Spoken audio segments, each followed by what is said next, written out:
بسم اللہ الرحمن الرحیم۔ ناظرین کرام، فلسطین میں جاری جنگ اب اپنے نئے مراحل طے کرتی جا رہی ہے، جس میں اس جنگ کا آئینہ میڈیا پروپیگنڈا اور جدید سوشل میڈیا ذرائع ابلاغ کے ذریعے کچھ اس طرح پیش کیا جا رہا ہے کہ یہ جنگ نیتن یاہو کی اپنی جنگ ہے اور اسرائیل کا اس سے کچھ لینا دینا نہیں ہے، بلکہ ایک مرحلے پہ تو امریکن میڈیا نے بھی اس بات کی کھل کر تشہیر کی کہ اس جنگ میں شدت کی وجہ نیتن یاہو کا جنگی جنون ہے اور اسی لیے اب امریکہ اس کا ساتھ نہیں دے گا۔ اور یہ وہی وقت تھا جب امریکہ نے پہلی بار UN میں اسرائیل کے حق میں ووٹ نہیں دیا۔ Nobody expects Prime Minister Netanyahu to do the things that must be done to break the cycle of violence. It's curious to me to see Netanyahu talk the way he does when he tried to interfere in American elections. We can go down the list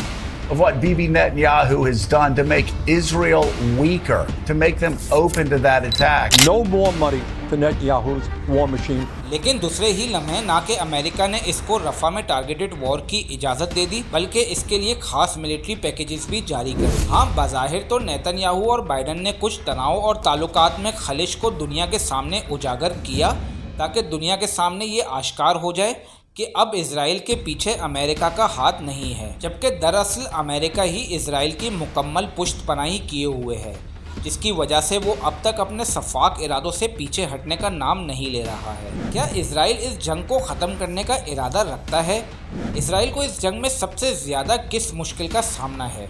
اور حالیہ Nitin Yahoo کے بیان میں حزب اللہ اور Hamas کو کیا دھمکیاں دی گئی؟ ان تمام سوالوں کے جوابات دیں گے اس ویڈیو میں، لیکن اگر آپ نے اب تک انفولیس کو سبسکرائب نہیں کیا ہوا تو اسے سبسکرائب کر لیں تاکہ آنے والی کوئی بھی انفارمیٹیو ویڈیو آپ سے مس نہ ہونے پائے۔ ناظرین کرام، یہ بات تو روز روشن کی طرح آشکار ہے کہ اسرائیل اس جنگ کو مکمل ختم کرنے کے حق میں نہیں ہے۔ اس کی سب سے بڑی بنیادی وجہ اسرائیل کے سر پر منڈلاتا ہوا حماس کا وہ خطرہ ہے جو ناجائز اسرائیل کی سلامتی کے لیے پھر سے کسی بڑے خطرے کی گھنٹی بجا سکتا ہے، بلکہ اس کے برعکس اسرائیل ہمیشہ سے یہ چاہتا ہے کہ وہ اپنی سیٹلمنٹس کو بڑھائے اور خاص طور پر ان علاقوں میں جو اس کے قبضۂ قدرت میں آ چکے ہیں۔ کچھ ماہ پہلے ہی اسرائیلی حکومت نے تقریباً 3300 نئے گھروں کی تعمیر کے احکامات جاری کیے تھے، جس کو حماس کے اکتوبر 7 کے حملے کرنے کے انتقام کے طور پر پیش کیا گیا۔ مزید یہ کہ اسرائیل اب تک اپنے کسی بھی ہدف کو اس جنگ میں حاصل نہیں کر پایا ہے،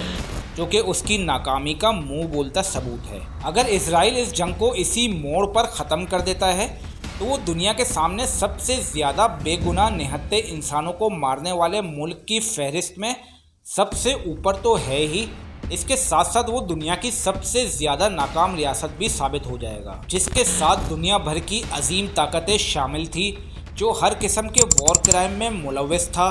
اور جو دنیا بھر میں اپنی ٹیکنالوجیز اور انٹیلیجنس کا ہوا بنائے ہوئے، وہ اتنے وسائل ہونے کے باوجود بھی ایک بھی ہدف پورا نہ کر سکا۔ اسی لیے اسرائیلی سرکار بضد ہے کہ وہ کچھ لے دے کر کوئی ایسی صورتحال نکالے جس سے جنگ بندی بھی نہ ہو، حماس کو لگام بھی ڈالی جا سکے، اپنے یرغمالیوں کو بھی آزاد کروا لیا جائے اور اپنی ناجائز حکومت کی گرتی ہوئی کرسی کو بھی سنبھال لیا جائے، جو اس وقت اسرائیل کے اندر سے اٹھنے والی آوازوں اور عوامی احتجاج سے مکمل طور پر لڑکھڑا رہی ہے۔ جبکہ دوسری جانب حماس نے ہر قسم کے معاہدے کو مکمل جنگ بندی کے ساتھ مشروط کر کے نیتن یاہو نے حالیہ دیے جانے والے انٹرویو میں اس بات کی وضاحت بھی کی کہ اس نے اب ساؤتھ غزہ اور رفح میں جنگ کی شدت کو کم کر دیا ہے، لیکن جنگ بندی ہرگز قابل قبول نہیں ہے۔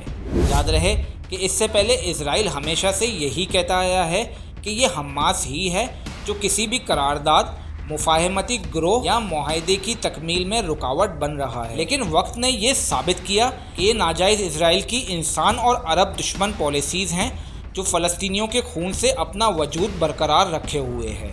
اور یہ اسرائیل ہی ہے جو اس جنگ کو طول دینے کے لیے ہر قسم کے حربے استعمال کیے جا رہا ہے۔ مزید یہ کہ اسرائیل کے شمال میں حزب اللہ کی مسلح کارروائیوں نے اسرائیل کے ناک میں دم کیا ہوا ہے، جس کی وجہ سے اب اسرائیل اپنے مزید فوجی دستوں کو لبنان کے بارڈر پر تعینات کرے گا، جس کی وجہ سے اسرائیل حزب اللہ سے مکمل طور پر جنگ کی طرف بھی جا سکتا ہے۔ کہ حزب اللہ کے لیڈر سید حسن نصر اللہ نے بھی واضح الفاظ میں اسرائیل کو لبنان پر جنگ مسلط کرنے کی صورت میں